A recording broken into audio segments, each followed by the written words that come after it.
ಜಿಲ್ಲಾಧಿಕಾರಿಗಳನ್ನ ಭೇಟಿ ಮಾಡಿ ಒಟ್ಟಾರೆ ದೂರು ಕೊಡ್ತೀವಿ, ಸರಿಪಡಿಸ್ಬೇಕು. ಸರಿಪಡಿಸಕ್ಕೆ ಏನಾಗಿದೆ, ಜಿಲ್ಲಾಧಿಕಾರಿಗಳು ಮೊನ್ನೆ ಹೋಗಿ ಭೇಟಿ ಮಾಡಿದೆ, ಅವಕಾಶ ಎಲ್ಲ ಕೋರ್ಟ್ಗೆ ಹೋಗಿ ಅಂತಾರೆ. ವೈಲೇಷನ್ ಆಗಿರೋದು ಒಪ್ಕೋತಾರೆ ಅವರಯ್ಯ. BCMA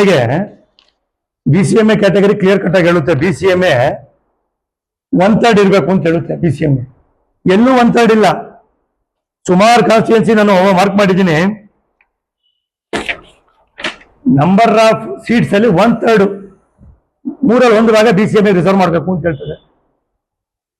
ಇಲ್ಲಿ ನಮ್ಮ ತಳತ್ಗುಪ್ಪೆ ಪಂಚಾಯತಿಲಿ 4 BCMA ಇಡಬೇಕು, ಒಂದೇ ಒಂದು ಇಟ್ಟಿರೋದು. ಕೊದ್ಗೇರಿಯಲ್ಲಿ 5 BCMA ಇಡಬೇಕು, 4 ಇಡ್ತಾರೆ. ಇವನ್ನೆಲ್ಲ ಏನ್ ಮಾಡ್ತಾರೆ ಅಂತಂದ್ರೆ ದೊಡ್ಡ ದೊಡ್ಡ ಸಮಾಜಕ್ಕೆ ವರ್ಗಾವಣೆ ಮಾಡೋರು. ಇವನ್ನೆಲ್ಲ ದೊಡ್ಡ ಸಮಾಜಗಳಿಗೆ ವರ್ಗಾವಣೆ ಮಾಡಿದ್ದಾರೆ. ಕೊಲ್ಪಟ್ಟಿ ಇಟ್ಕೊಳ್ತಾರಲ್ಲ ದೊಡ್ಡ ದೊಡ್ಡ ಸಮಾಜಗಳು, ಹಿಂದುಳಿದವ್ರ ಪಾಪ ಎಲ್ಲ ಹಿಂದೆನೇ ಇರ್ತಾರಲ್ಲ, ಮುಂದಕ್ಕೆ ಬರೋಣ ಅಂತ ಗೊತ್ತವ್ರಿಗೆ. ಈ ತಾಲೂಕಿನ ನಾಡಿ ಹಿಡಿತ ಅರ್ಥ ಮಾಡ್ಕೊಂಡ್ಬಿಟ್ಟಾರೆ ಲೀಡರ್ಗಳು. ಇದು ತಾಲೂಕಿನ ಆಗ್ತಿರುವಂತ ದುರಂತ.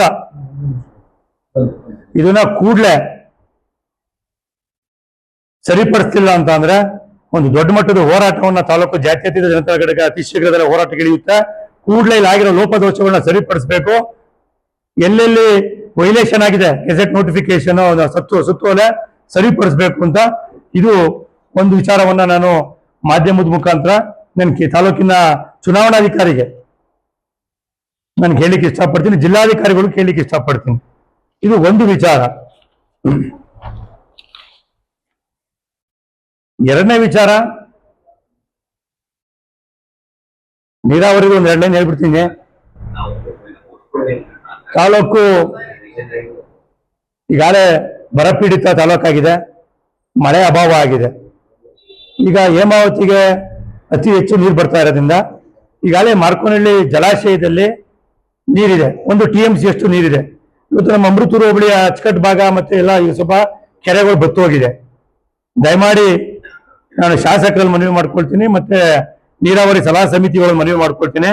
ಕೂಡಲೇ ನಮ್ಮ ಮಾರ್ಕೋನಹಳ್ಳಿಯಿಂದ ಅಚ್ಚುಕಟ್ಟು ಕೆರೆಗಳಿಗೆ ನೀರನ್ನು ಹರಿಸ್ಬೇಕು. ಅದ್ರ ಜೊತೆಗೆ ನಮ್ದು ಟೈಲ್ಯಾಂಡ್ ಆಗಿದೆ. ಹೇಮಾವತಿ ವ್ಯಾಪ್ತಿಯಲ್ಲಿ ಹೆಚ್ಚು ಮಳೆ ಬರ್ತಾ ಇರೋದ್ರಿಂದ ಇವತ್ತು ನಮ್ಮ ತಾಲೂಕಿಗೆ ನೀರು ತರುವಂತ ಕೆಲಸವನ್ನ ಶಾಸಕರು ಮಾಡಬೇಕು ಅಂತ ಈ ಮುಖಾಂತರ ಮನವಿ ಮಾಡ್ಕೊಳ್ತಾ ಇದ್ದೇನೆ. ಈಗೇನು ಈಗ ಆಲ್ರೆಡಿ ಒಳ್ಳೆ ಮಳೆ ಆಗ್ತಾ ಇದೆ. ಸೊ ಹಾಗಾಗಿ ಕೂಡಲೇ ಟೈಲ್ಯಾಂಡ್ ಇಂದಾನೆ ಫಸ್ಟ್ ಆಗಿ ನೀವು ಇದು ಮಾಡ್ಕೊಂಡು ನೀರು ಹರಿಸ್ಬೇಕು. ಮಾಗಡಿ ಬಿಟ್ಟು ಕುಣಿಗಲ್ಗೆ ಅಷ್ಟೇ ಸೀಮಿತವಾಗಿ ಹೇಳ್ತಾರೆ, ನಾವು ಮಾಗಡಿ ತಾಲೂಕಿಗಲ್ಲ. ನಮ್ಮ ಪಾಲಿಂದ ಏನು 3.3 TMC ನೀರನ್ನ ಕೂಡಲೇ ಹರಿಸ್ಬೇಕು ಅಂತ ನಾವು ಒತ್ತಾಯ ಮಾಡ್ತೀವಿ.